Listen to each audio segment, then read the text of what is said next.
ওই যে পাবদা মাছ, আজকে রবিবার, মাছের ঝোল আর ভাত, আর কিচ্ছু না। রান্না করবো যে দেখো সর্ষে বাটা দিয়ে, দিয়েছি। এখন মাছটাকে ভেজে নেব, পাবদা মাছটা ভেজে রান্না করবো। ভেজে নিচ্ছি পাবদা মাছটা। পাবদা মাছ ভাজা হয়ে গেছে, দেখো মাছটাকে কড়া করে ভেজেছি। ফোড়ন দেবো হচ্ছে কালো জিরে, দেবো সর্ষে বাটা,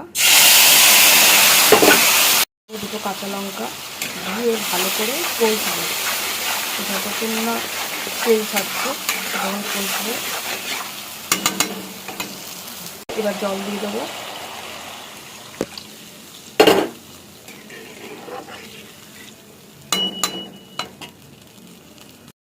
এবার একে একে ভাজা মাছগুলোকে দিয়ে দেবো।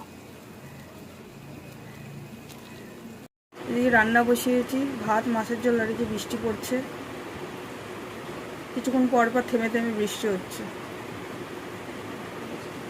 মাছের ঝোল হয়ে গেছে সর্ষে বাটা। এইবার নামানোর সময় একটু কাঁচা তেল দেবো টেস্টের জন্য।